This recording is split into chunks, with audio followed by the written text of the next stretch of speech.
ఓం శాంతి. 16/7/24.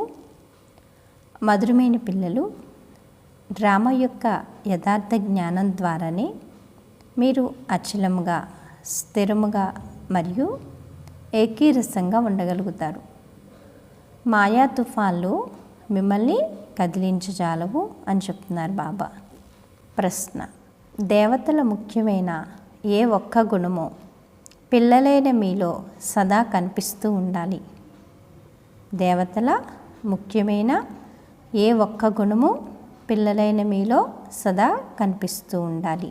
జవాబు: హర్షితంగా ఉండడం. హర్షితంగా మొహం ఎప్పుడు ఎలా ఉండాలి? వికసించిన గులాబీ పుష్పంలా ఉండాలి. అంటే హర్షితముఖి, సదా సుఖి. దేవతలు సదా చిరునవ్వుతో హర్షితంగా చూపిస్తారు. అలాగే పిల్లలైన మీరు కూడా సదా హర్షితంగా ఉండాలి. ఏం జరిగినా హర్షితంగానే ఉండండి. ఏం జరిగినా కూడా ఎలా ఉండండి? హర్షితంగానే ఉండండి. ఎప్పుడూ ఉదాసీనత లేక కోపము రాకూడదు. ఏ విధంగా బాబా మీకు మంచి మరియు చెడుల జ్ఞానమును ఇస్తారో, ఎప్పుడూ కోపగించుకోరో, ఉదాసీనులుగా అవ్వరో, అలాగే పిల్లలైన మీరు కూడా ఉదాసీనులుగా అవ్వకూడదు అని చెప్తున్నారు బాబా. ఓం శాంతి. అనంతమైన పిల్లలకు అనంతమైన తండ్రి అర్థం చేయిస్తారు. లౌకిక తండ్రి ఈ విధంగా అనరు. అతడికి ఎక్కువలో ఎక్కువ 5-7 మంది పిల్లలు ఉండవచ్చు. ఆత్మలు ఎవరైతే ఉన్నారో వారందరూ పరస్పరం సోదరులు. మరి వారందరికీ తప్పకుండా తండ్రి ఉంటారు కదా. ఆత్మలందరికీ తండ్రి ఎవరు? పరమాత్మ. మనమందరం సోదరులము అని కూడా అంటారు. ఇది అందరినీ గుర్చి అంటారు. ఎవరైతే వస్తారో వారందరినీ సోదరులు అని అంటారు. మళ్ళీ అందులో ఎవరైతే శాస్త్రాలు మొదలైనవి చదివి ఉన్నారో వారు కూడా మనం సోదరులము అని భావిస్తారు. డ్రామాలో అందరూ బంధింపబడి ఉన్నారు. దానిని గూర్చి ఎవ్వరికీ తెలియదు. ఇది తెలుసుకోకపోవడం కూడా డ్రామాలో రచింపబడి ఉంది. దీనిని తండ్రియే వచ్చి వినిపిస్తారు. కథలు మొదలైనవి ఎప్పుడైతే కూర్చుని చదువుతారో అప్పుడు పరంపిత పరమాత్మాయ నమః అని అంటారు. వారు ఎవరు అన్నది తెలుసుకోరు. బ్రహ్మదేవత, విష్ణు దేవత, శంకర దేవత అని అంటారు. కానీ అర్థం చేసుకుని అలా అన్నారు కదా. బ్రహ్మదేవతాయ నమః, విష్ణు దేవతాయ నమః, శంకర దేవతాయ నమః, శివ పరమాత్మయ నమః. అంటే ఈ ముగ్గురి కన్నా కూడా ఉన్నతమైన వాడు శివుడు అని. నిజానికి బ్రహ్మను దేవత అని అనరు. దేవత అని విష్ణువునే అంటారు. బ్రహ్మను గూర్చి ఎవ్వరికీ తెలియదు. విష్ణువు దేవత అని అనడం సరైంది. శంకర్ని పాత్ర అయితే ఏమీ లేదు. అతడి చరిత్ర లేదు. శివ బాబాకైతే చరిత్ర ఉంది. పతితులను పావనులుగా చేసేందుకు, కొత్త ప్రపంచ స్థాపన చేసేందుకే వారు వస్తారు. ఇప్పుడు ఒక్క ఆది సనాతన దేవీ దేవతా ధర్మస్థాపన మరియు సర్వధర్మాల వినాశనం జరుగుతుంది. అందరూ ఎక్కడికి వెళ్తారు? వినాశనం అయిపోతే అందరూ ఎక్కడికి వెళ్తారు? శాంతిధామంలోకి. అంటే వచ్చేది ఎక్కడి నుంచి వచ్చాం? శాంతిధామం నుంచి. మళ్ళీ వెళ్ళేది కూడా ఏం చేయాలి? మళ్ళీ అక్కడికే వెళ్ళాలి. శరీరాలు అయితే అందరివి వినాశనం అవ్వనున్నాయి. ఆత్మ వేరు, దేహం వేరు. ఈ ఆత్మ ఈ దేహంలో ఉండి ఈ దేహాన్ని నడిపిస్తోంది. పాత్ర అయిపోతే ఈ దేహాన్ని వదిలి ఏం చేస్తుంది? ఆత్మ వెళ్ళిపోతుంది. ఎలా ఉండాలి? తామరాకు పైన నీటి బిందువులాగా. కొత్త ప్రపంచంలో కేవలం మీరే ఉంటారు. ముఖ్య ధర్మాలు ఏవైతే ఉన్నాయో వాటిని గూర్చి మీకు తెలుసు. అన్నిటి పేర్లనైతే చెప్పలేం కదా. చిన్న చిన్న శాఖోపశాఖలైతే ఎన్నో ఉన్నాయి. మొట్టమొదట దైవీ ధర్మం ఉంటుంది. ఆ తర్వాత ఇస్లాం ధర్మం. ఈ విషయాలు పిల్లలైనా మీ బుద్ధిలో తప్ప ఇంకెవరి బుద్ధిలోనూ లేవని చెప్తున్నారు బాబా. ఇప్పుడు ఆ ఆది సనాతన దేవీ దేవతా ధర్మం ప్రాయలోపమైపోయింది. కావున మర్రి వృక్షం ఉదాహరణనిస్తారు. మొత్తం వృక్షమంతా నిల్చునుంది, కానీ దాని కాండం లేదు. అన్నిటికన్నా ఎక్కువ ఆయువు ఈ మర్రి వృక్షానికే ఉంటుంది. మర్రి చెట్టు కాండం ఎక్కడుందో తెలియదు, కానీ ఓడలపైన చెట్టు బతికేస్తుంది. అలాగే ఇప్పుడు ఆది సనాతన దేవీ దేవత ధర్మం అయితే ప్రాయలోపం అయిపోయింది. మిగతా ధర్మాల మీద ఈ ప్రపంచం నడుస్తుంది. ఎప్పుడైతే కాండం వస్తుందో అప్పుడు ఓడలు ఉండవు కదా. దేవీ దేవత ధర్మం ఉన్నప్పుడు మిగతావేవి ఉండవు. ఇందులో అన్నిటికన్నా ఎక్కువ ఆయువు ఆది సనాతన దేవీ దేవతా ధర్మానికి ఉంది. అది ఎప్పుడైతే ప్రాయలోపం అయిపోతుందో అప్పుడే తండ్రి వచ్చి ఇప్పుడు ఏకధర్మ స్థాపన మరియు అనేక ధర్మాల వినాశనం జరగనున్నది అని చెప్తారు.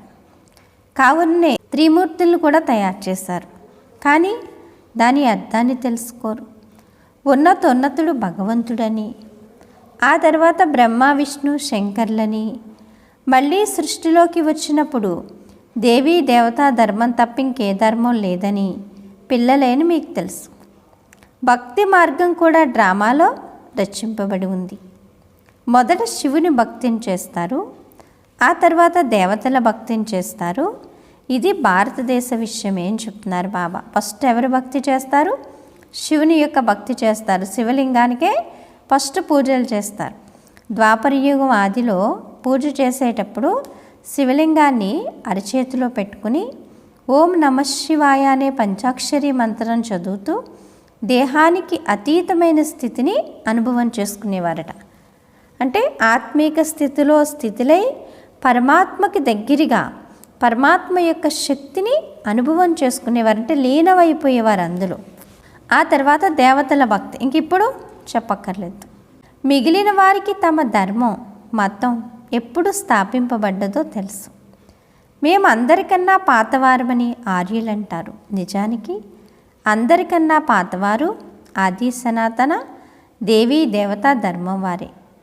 మీరు ఎప్పుడైతే వృక్షాన్ని గూర్చి అర్థం చేయిస్తారో అప్పుడు ఏమవుతుంది? అందరికీ కూడా వారు మా ధర్మం ఫలానా సమయంలో వస్తుందని స్వయం అర్థం చేసుకుంటారు. అందరికీ అనాది అవినాశైన పాత్ర ఏదైతే లభించి ఉందో దాన్ని అభినయించాలి. ఇందులో ఎవరి దోషము లేక తప్పు లేదు. పాపాత్ములుగా ఎందుకయ్యారన్నదే అర్థం చేయించడం జరుగుతుంది. మేమందరం అనంతమైన తండ్రికి పిల్లలమని మనుషులు అంటారు. మరి సోదరులందరూ సత్యుగులో ఎందుకు లేరు? కానీ డ్రామాలో ఆ పాత్రయే లేదు. ఇది అనాది అయిన డ్రామాగా రచింపబడి ఉంది. ఇందులో నిశ్చయముంచండి, ఇంకే విషయం మాట్లాడకండి. బాబా ఏమంటున్నారు? ఇందులో ఏముండాలి? నిశ్చయం పెట్టుకోండి. బాబా పైన, డ్రామా పైన, స్వయం పైన కూడా. అంతే తప్పించి ఇంకే విషయాల్ని మాట్లాడకండి. ఇంక దేంట్లోకి బుద్ధిని వెళ్ళనివ్వకండి. ఇది ఎలా తిరుగుతుందో చక్రాన్ని కూడా చూపించారు. కల్పవృక్ష చిత్రం కూడా ఉంది, కానీ దీని ఆయువు ఎంతో ఎవరికీ తెలియదు. తండ్రి ఎవ్వరి నిందను చెయ్యరు. చేస్తారా? పిల్లలు అలాంటి వాళ్ళు ఇలాంటి వాళ్ళని బాబా ఎప్పుడైనా అంటారా? ఇది అర్థం చేయించడం జరుగుతుంది. మీరు ఎంత పావనంగా ఉండేవారో మీకు కూడా అర్థం చేయిస్తారు. ఇప్పుడు పతితంగా అయ్యారు కావున హే పతిత పావన రా అని పిలుస్తూ ఉంటారు. మొదటైతే మీరందరూ పావనంగా అవ్వాలి. ఫస్ట్ ఏంటి? పిల్లలందరూ ఎలా అవ్వాలి? పావనంగా అవ్వాలి. మళ్ళీ నెంబర్ వారీగా పాత్రను అభినయించేందుకు రావాలి. ఆత్మలన్నీ పైన ఉంటాయి, తండ్రి కూడా పైన ఉంటారు. మళ్ళీ వారిని రమ్మని పిలుస్తారు, కానీ వారు అలా పిలిచినంత మాత్రాన వచ్చేరు. నాకు కూడా డ్రామాలో పాత్ర రచింపబడి ఉంది. బాబా ఏమంటున్నారు? నాకు కూడా డ్రామాలో పాత్ర రచింపబడి ఉంది. అది ఎప్పుడు వస్తే అప్పుడే వస్తాను నేను. ఏ విధంగా హద్దులోని డ్రామాలో కూడా పెద్ద పెద్ద ముఖ్య నటుల పాత్ర ఉంటుందో అలా ఇది అనంతమైన డ్రామా. అందరూ డ్రామా బంధంలో బంధింపబడి ఉన్నారు. దీని అర్థం అందరూ ఆ దారంలో బంధింపబడి ఉన్నారని కాదు. ఈ విషయాలను బాబా అర్థం చేయిస్తారు. ఇది జడమైన వృక్షం. బీజం చైతన్యమైనట్లయితే తనకు వృక్షం ఏ విధంగా వృద్ధి నొందుతుందో, మళ్ళీ ఫలాలను ఎలా ఇస్తుందో తెలిసే ఉంటుంది. ఇక్కడ వీరు ఈ మనుష్య సృష్టి రూపీ వృక్షానికి చైతన్య బీజం. దీన్ని తల్లకిందుల వృక్షము అని కూడా అంటారు. తండ్రి జ్ఞానస్వరూపం. వారిలో మొత్తం వృక్షపు జ్ఞానం ఉంటుంది. ఇది అదే గీతా జ్ఞానం. ఇది కొత్త విషయమేమీ కాదని చెప్తున్నారు బాబా. కానీ ఇక్కడ తండ్రి శ్లోకాలు మొదలైనవేవి ఉచ్చరించారు కదా. బాబా ఏమంటున్నారు? ఇది సత్య గీతా జ్ఞానమే. గీత యొక్క 18 అధ్యాయాల సారమే బాబా మనకి చెప్తున్నారు. కానీ ఇందులో ఆ శ్లోకాలుగా అయితే లేదంతే. వారైతే గ్రంథాన్ని చదివి ఆ తర్వాత దాని అర్థాన్ని వివరిస్తారు. ఇది చదువు. ఇందులో శ్లోకాలు మొదలైన వాటి అవసరం లేదు. ఆ శాస్త్రాలు చదువుతో ఎటువంటి లక్ష్యము లేదు అని తండ్రి అర్థం చేయిస్తారు. బాబా అంటారు జ్ఞానము, భక్తి, వైరాగ్యమని కూడా అంటారు. ఈ పాత ప్రపంచం వినాశనమవుతుంది. ఈ పాత ప్రపంచం ఏమవుతుంది? వినాశనమవుతుంది. బాబా అంటారు సన్యాసులది హద్దులోని వైరాగ్యం, మీది అనంతమైన వైరాగ్యం. శంకరాచార్యుడు వచ్చినప్పుడు తాను గృహస్థు నుండి వైరాగ్యాన్ని నేర్పిస్తాడు. వారు కూడా మొదట్లో శాస్త్రాలు మొదలైనవి నేర్పించారు. ఎప్పుడైతే చాలా వృద్ధి జరుగుతుందో అప్పుడు శాస్త్రాలు రచించడం ప్రారంభిస్తారు. మొదట ధర్మస్థాపన చేసే ఆత్మ ఒక్కటి ఉంటుంది. ఆ తర్వాత మెల్లమెల్లగా వృద్ధి నొందుతూ ఉంటారు. ఇది కూడా అర్థం చేసుకోవాలి. ఇది కూడా ఏం చేయాలి? అర్థం చేసుకోవాలి. సృష్టిలో మొట్టమొదట ఏ ధర్మం ఉండేది? ఇప్పుడైతే అనేక ధర్మాలు ఉన్నాయి. ఆది సనాతన దేవి దేవత ధర్మం ఉండేది. దానిని స్వర్గము అని అంటారు. పిల్లలైన మీరు రచయిత మరియు రచనను తెలుసుకోవడం ద్వారా మెల్లమెల్లగా ఆస్తికులుగా అయిపోతారు. నాస్తికత్వంలో ఎంత దుఃఖం ఉంటుంది? బాబా అంటారు అనాథులుగా అయిపోతారు. పరస్పరం పోట్లాడుకుంటూ ఉంటారు. మీరు పరస్పరం పోట్లాడుకుంటున్నారు. మీకు తల్లిదండ్రులు ఎవరు లేరా అని అంటారు కదా. పిల్లలు ఇంట్లో కొట్టుకుంటూ ఉంటే ఏమంటారు? మీ ఇంట్లో పెద్దవాళ్ళు లేరా, లేకపోతే తల్లిదండ్రులు లేరా, మీరు ఇలా కొట్టుకుంటున్నారని. ఈ సమయంలో అందరూ అనాథులుగానే అయిపోయారు. ఈ సమయంలో అయితే అందరూ ఎలా ఉన్నారు? అనాథులుగానే ఉన్నారు. నాథుడైన భగవంతుడిని ఎవరు పూర్తిగా తెలుసుకోవట్లేదు. కొత్త ప్రపంచంలో పవిత్రత, సుఖశాంతులు అన్నీ ఉండేవి. అపారమైన సుఖాలు ఉండేవి. ఇక్కడ అపారమైన దుఃఖాలు ఉన్నాయి. అవి సత్యుగానివి, ఇది కలియుగానివి. ఇప్పుడు మీది పురుషోత్తమ సంగమయుగం. ఇటు కలియుగం కాదు, అటు సత్యయుగం కాదు. మధ్యలో ఎక్కడున్నా పురుషోత్తమ సంగమయుగం. ఈ పురుషోత్తమ సంగమయుగం ఒక్కటే ఉంటుంది అంటున్నారు బాబా. సత్య త్రేత యుగాల సంగమని పురుషోత్తమమైంది అని అన్నారు. ఇక్కడ అసురులు ఉన్నారు, అక్కడ దేవతలు ఉంటారు. ఇది రావణ రాజ్యమని మీకు తెలుసు. రావణ్ణి తలపై గాడిద శిరస్సును చూపిస్తారు. గాడిదని ఎంతగా శుభ్రం చేసి దానిపై బట్టలు వేసినా అది మళ్ళీ మట్టిలో పడుకుని ఆ బట్టలను కూడా ఏం చేస్తుంది? పాడు చేస్తుంది. మీ బట్టలను బాబా శుభ్రంగా పుష్పాల వలె చేస్తారు. మళ్ళీ ఈ రావణ రాజ్యంలో పొర్లి అపవిత్రంగా అయిపోతారు. ఆత్మ మరియు శరీరం రెండూ అపవిత్రంగా అయిపోతాయి అని చెప్తున్నారు బాబా. మీరు మొత్తం అలంకరణ అంతటినీ పోగొట్టేశారని బాబా అంటారు. తండ్రిని పతిత పావనుడు అని అంటారు. మనం స్వర్ణయుగంలో ఎంతో అలంకరింపబడి ఉండేవారు. ఎంత ఫస్ట్ క్లాస్ అయిన రాజ్యభాగ్యం ఉండేది. మళ్ళీ మాయారూపి మట్టిలో పొర్లి మురికిగా అయిపోయాము అని మీరు నిండు సభలో కూడా చెప్పవచ్చు. ఇది అంధకార నగరమని బాబా అంటారు. భగవంతుణ్ణి సర్వవ్యాపి అని అనేస్తారు.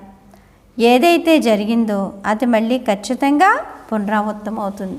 ఇందులో తికమకపడే అవసరమే లేదు. ఒకరు 5000 సంవత్సరాలు ఎన్ని నిమిషాలు, గంటలు, క్షణాలు ఉన్నాయో అన్ని ధర్మాల లెక్కను లెక్కవేసి చూపించారు. ఇందులో కూడా బుద్ధిని వ్యర్థం చేస్తుంటారు. బాబా ప్రపంచం ఎలా నడుస్తుందో సరళంగా అర్థం చేయిస్తారు. ప్రజాపిత బ్రహ్మ గ్రేట్ గ్రేట్ గ్రాండ్ ఫాదర్. వారి వృత్తిని గూర్చి ఎవ్వరికీ తెలియదు. విరాట రూపాన్ని తయారు చేశారు. అందులో ప్రజాపిత బ్రహ్మను కూడా తీసేస్తారు. తండ్రిని మరియు బ్రాహ్మణుల్నే యథార్థ రీతిగా తెలుసుకోరు. వారిని ఆదిదేవుడని కూడా అంటారు. నేను ఈ వృక్షానికి చైతన్య బీజరూపాన్ని, ఇది తల్లకిందల వృక్షమని తండ్రి అర్థం చేయిస్తారు.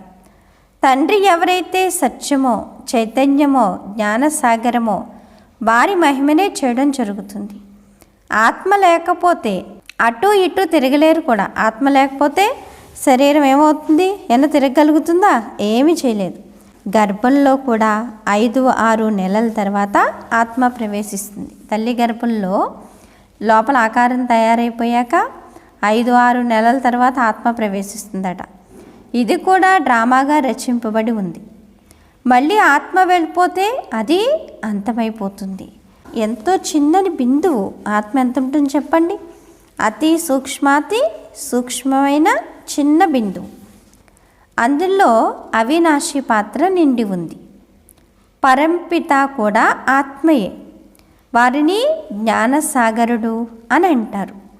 వారే ఆత్మ రియలైజేషన్ చేయిస్తారు. వారైతే కేవలం పరమాత్మ సర్వశక్తివంతుడు, వేలాది సూర్యుల కన్నా తేజోమయుడు అని అనేస్తారు. కానీ ఏమీ అర్థం చేసుకోరు. ఇదంతా భక్తి మార్గంలో వర్ణన జరిగినప్పుడు నేను ఇంతటి తీవ్ర ప్రకాశమును సహించలేను అని అన్నాడు. కావున ఆ విషయం మనుషుల బుద్ధిలో కూర్చుండిపోయింది. అంతటి తేజోమయీ రూపం ఎవరిలోకైనా ప్రవేశించినట్లయితే అతడు పగిలిపోతాడు. ఉండగలడా? వారికి జ్ఞానమైతే లేదు కదా. పరమాత్మ వేలాది సూర్యుల కన్నా తేజోమయుడు. మాకు వారి సాక్షాత్కారం కావాలి అని భావిస్తారు. బాబా అంటారు భక్తి భావన కూర్చుంటుంది కాబట్టి వారికి ఆ సాక్షాత్కారం కూడా జరుగుతుంది. మొదట్లో మీ వద్ద కూడా ఎంతో మంది సాక్షాత్కారాలు పొందేవారు. వారి కళ్ళు ఎర్రగా అయిపోయేవి. సాక్షాత్కారాలు పొందారు. ఇందులో గ్లాని విషయమే లేదు. పిల్లలు సదా హర్షితంగా ఉండాలి. ఇది డ్రామాగా రచింపబడి ఉంది. నన్ను ఎంతగానో గ్లాని చేస్తూ ఉంటారు. మరి నేను ఏం చేస్తాను? నాకైతే కోపం వస్తుందా? బాబాకి ఏమైనా కోపం వస్తుందా? రాదు కదా. డ్రామా అనుసారంగా వారందరూ భక్తి మార్గంలో చిక్కుకుని ఉన్నారు. అవి అర్థం చేసుకుంటారు. అది కూడా అర్థమవుతుంది. ఇందులో సంతుష్టంగా అయ్యే విషయం ఏదీ లేదు. డ్రామా ఈ విధంగా రచింపబడి ఉంది. ప్రేమగా అర్థం చేయించవలసి ఉంటుంది. పాపవారు అజ్ఞానాంధకారంలో పడున్నారు. అర్థం చేసుకోకపోతే వారిపై దయ కూడా కలుగుతుంది. ఎల్లప్పుడూ హర్షితంగా ఉండాలి. పాపవారు స్వర్గ ద్వారం ముందుకు రాలేరు. వారంతా శాంతిధామంలోకి వెళ్ళేవారే. అందరూ శాంతినే కోరుకుంటారు. అందరూ ఏం కోరుకుంటారు? శాంతిని. కావున తండ్రియే యథార్థ విషయాన్ని అర్థం చేయిస్తారు. ఈ ఆట రచింపబడి ఉందని కోరుకుంటారు. బాబా అంటారు కావున తండ్రియే యథార్థ మిలాన్ని అర్థం చేయిస్తారు. ఈ ఆట రచింపబడి ఉందని ఇప్పుడు పిల్లలైనా మీరు తెలుసుకున్నారు. డ్రామాలో ప్రతి ఒక్కరికి పాత్ర లభించింది. ఇందులో చాలా అచంచలమైన స్థిరమైన బుద్ధి కావాలి. ఎప్పటి వరకైతే అచలమైన స్థిరమైన ఏకీరస స్థితి ఉండదో అప్పటి వరకు పురుషార్థం ఎలా చెయ్యగలవు? ఏమైనా కానీ తుఫాన్లు వచ్చినా కానీ స్థిరంగా ఉండాలి. మాయా తుఫాన్లు అయితే వస్తాయి, లెక్కలేనన్ని వస్తాయి, మరియు చివరి వరకు వస్తాయి, కానీ స్థితి దృఢంగా ఉండాలి. ఇది గుప్తమైన పురుషార్థం. చాలామంది పిల్లలు పురుషార్థం చేసి తుఫాన్లు పారదోలుతారు. ఎవరు ఎంతగా పాస్ అవుతారో అంతగా ఉన్నత పదవిని పొందుతారు. రాజధానిలో పదవులైతే ఎన్నో ఉన్నాయి. అన్నిటికన్నా మంచి చిత్రం త్రిమూర్తి, సృష్టి చక్రం మరియు కల్పవృక్షం. ఇవి మొదట్లో తయారు చేయబడినవి. విదేశాల్లోని సేవ కొరకు కూడా ఈ 2 చిత్రాలను తీసుకువెళ్ళారు. వీటి ద్వారా వారు బాగా అర్థం చేసుకోగలుగుతారు. మెల్లమెల్లగా బాబా కోరినట్లుగా ఈ చిత్రాలు గుడ్డలపై కూడా ముద్రింపబడతాయి. ఈ స్థాపన ఎలా జరుగుతుందో మీరు ప్రత్యక్షంగా చూస్తారు కదా, అర్థం చేసుకుంటారు. మీరు కూడా దీన్ని అర్థం చేసుకున్నట్లయితే మీ ధర్మంలో ఉన్నత పదవిని పొందుతారు. అచ్చా, మధురాతి మధురమైన ఆత్మీయ పిల్లలకు మాతాపిత బాప్దాదాల ప్రియ స్మృతులు మరియు గుడ్ మార్నింగ్. ఆత్మీయ పిల్లలకు ఆత్మీయ తండ్రి నమస్తే. ధారణ కొరకు ముఖ్య సారం. ఫస్ట్ పాయింట్, ఈ పురుషోత్తమ సంగమ యుగంలో పవిత్రంగా అయ్యి స్వయాన్ని సింగారించుకోవాలి. ఎప్పుడూ మాయాధూళిలో పాల్గొని మీ సింగారాన్ని పాడు చేసుకోకూడదు అని చెప్తున్నారు బాబా. సెకండ్ పాయింట్, ఈ డ్రామాను యథార్థ రీతిగా అర్థం చేసుకుని మీ స్థితిని అచలంగా స్థిరంగా తయారు చేసుకోవాలి. ఎప్పుడూ తెకమక పడకూడదు, ఎల్లప్పుడూ హర్షితంగా ఉండాలి అని చెప్తున్నారు బాబా. వరదానము, యోచించి ప్రతి కర్మను పశ్చాత్తాపం నుండి ముక్తులయ్యే జ్ఞాని ఆత్మభవ. యోచించి ప్రతి కర్మను పశ్చాత్తాపం నుండి ముక్తులయ్యే జ్ఞాని ఆత్మభవ. మొదట ఆలోచించండి, తర్వాత చెయ్యండి అని ప్రపంచంలోని వారు కూడా అంటారు. యోచించి అంటే అర్థం ఏంటంటే ఆలోచించడం. అంటే ఫస్ట్ ఆలోచించి కర్మను చేసినట్లయితే పశ్చాత్తాపం నుండి ముక్తులైపోతారు. అంటే ఆలోచించకుండా చేయడం వల్ల పశ్చాత్తాపడుతున్నాం, తర్వాత అయ్యో ఎందుకు చేసామని. ఆలోచించి చేయడం వల్ల పశ్చాత్తాపం నుండి దూరంగా ఉంటారనమాట. ప్రపంచంలోని వారు కూడా అంటారు, ఎవరైతే ఆలోచించకుండా చేస్తారో, చేసిన తర్వాత ఆలోచిస్తారో వారు పశ్చాత్తాపడతారు. తర్వాత ఆలోచించడం ఇది పశ్చాత్తాప రూపం, మరియు మొదటే ఆలోచించడం ఇది జ్ఞాని ఆత్మల గుణం. ద్వాపర యుగాల్లో అనేక రకాలైన పశ్చాత్తాపాలనే పడుతూ వచ్చారు. కానీ ఇప్పుడు సంగమ యుగంలో ఎటువంటి సంకల్పమును మరియు కర్మను చేయాలంటే ఎప్పుడూ మనసులో కూడా ఒక్క క్షణంలో కూడా పశ్చాత్తాపం ఉండకూడదు. అప్పుడే జ్ఞాని ఆత్మ అని అంటారు. స్లోగన్ను, దయార్థ హృదయులుగా అయ్యి సర్వగుణాలు మరియు శక్తుల దానం చేసే మాస్టర్ దాతలు. అచ్చా, ఓం శాంతి. మధురాతి మధురమైన ఆత్మీక తండ్రికి ఆత్మీక పిల్లల యొక్క ప్రియ స్మృతులు, గుడ్ మార్నింగ్ మరియు నమస్తే. నమస్తే నమస్తే. మధురమైన బాబా, ప్రియమైన బాబా, నా బాబా, ధన్యవాదాలు బాబా. థ్యాంక్ యూ బాబా. ఈరోజు స్వమాను, నేను జ్ఞాని ఆత్మను అనుకోండి. నేను జ్ఞాని ఆత్మను. అచ్చా, ఓం శాంతి.